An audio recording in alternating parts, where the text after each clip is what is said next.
రాష్ట్రానికి వర్ష సూచన జారీ చేశారు వాతావరణ శాఖ అధికారులు. వచ్చే 5 రోజుల పాటు వర్షాలు కురిసే ఛాన్స్ ఉందన్నారు. ఇవాళ, రేపు, ఎల్లుండి పలు జిల్లాలకు హెవీ రెయిన్ అలర్ట్ ఇచ్చారు. ఉరుములు, మెరుపులతో కూడిన వానలు పడతాయన్నారు. తూర్పు మధ్య బంగాళాఖాతంలో ఏర్పడిన ఆవర్తనం వల్ల రాష్ట్రంలో తేలికపాటి నుంచి మోస్తరు వర్షాలు కురుస్తాయన్నారు. ఇవాళ ఉరుములు, మెరుపులతో పాటు గంటకు 30 నుంచి 40 కిలోమీటర్ల వేగంతో ఈదురు గాలులతో కూడిన వర్షాలు అక్కడక్కడ కురిసే అవకాశం ఉందని తెలిపారు వాతావరణ శాఖ అధికారులు. ఇవాళ, రేపు నిజామాబాద్, జగిత్యాల, రాజన్న సిరిసిల్ల, సిద్దిపేట, వికారాబాద్, సంగారెడ్డి, మెదక్, కామారెడ్డి, మహబూబ్ నగర్, వనపర్తి, నారాయణపేట, జోగులాంబ గద్వాల్, సంగారెడ్డి, యాదాద్రి భువనగిరి జిల్లాల్లో మోస్తరు వర్షాలు కురిసే అవకాశం ఉందని వాతావరణ శాఖ అధికారులు తెలిపారు.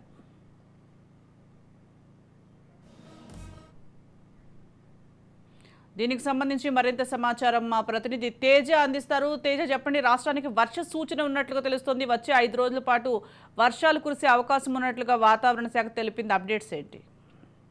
సుజాత, బంగాళాఖాతంలో ఏర్పడినటువంటి అల్పపీడనం కారణంగా కూడా ఇటు తెలంగాణ రాష్ట్ర వ్యాప్తంగా అయితే విస్తారంగా వర్షాలు కురుస్తాయనేటువంటిది అయితే మాత్రం ఇటు హైదరాబాద్ వాతావరణ శాఖ తెలిపింది అన్నట్లుగానే మనం చెప్పాలి. ఇంకా ప్రధానంగా చూస్తే మాత్రం అంటే రానున్న 5 రోజుల పాటు అంటే ఇంకా ప్రధానంగా చూస్తే ఈ రోజు, రేపు, ఎల్లుండి ఈ 3 రోజులు కూడా కొంత భారీ వర్ష సూచన ఉన్నట్లుగా అయితే ఇటు వాతావరణ శాఖ తెలిపింది. అదేవిధంగా రానున్న 5 రోజుల పాటు అంటే ఈ రోజు నుంచి 5 రోజుల పాటు తెలంగాణ రాష్ట్రంలో పూర్తి స్థాయిలో కూడా రాష్ట్ర వ్యాప్తంగా కూడా విస్తారంగా వర్షాలు కురుస్తాయని చెప్పి హైదరాబాద్ వాతావరణ శాఖ తెలిపింది.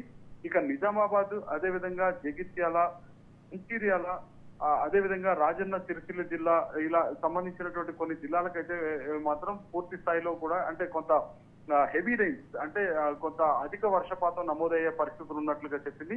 ఇంకా చూస్తే మాత్రం మిగిలిన జిల్లాల్లో మాత్రం ఖచ్చితంగా మోస్తరు వర్షాలు అయితే కురుస్తాయనేటువంటిది అయితే హైదరాబాద్ వాతావరణ శాఖ తెలిపింది. సో ఎల్లో అలర్ట్ అయితే అంటే హెవీ రైన్స్ అయితే మాత్రం ఈ 3 రోజుల పాటు ఉంటాయి అనేటువంటిది అయితే ఇటు హైదరాబాద్ వాతావరణ శాఖ తెలిపినటువంటి పరిస్థితి. సో మొత్తంగా చూస్తే మాత్రం అధికారులు అయితే అప్రమత్తంగానే ఉన్నారు. సో భారీ వర్షాలు నుంచి అతి భారీ వర్షాలు లేనందువల్ల కొంత ఊపిరి పీల్చుకునేటువంటి పరిస్థితి కనిపిస్తుంది. కానీ మొత్తంగా చూస్తే మాత్రం రానున్న 5 రోజుల్లో వర్షాలు అయితే మాత్రం ఉంటాయి. తెలంగాణ రాష్ట్ర వ్యాప్తంగా విస్తారంగా వర్షాలు కురుస్తాయని హైదరాబాద్ వాతావరణ శాఖ తెలిపింది అన్నట్లుగా కూడా మనం చెప్పొచ్చు. Right, thank you Teja.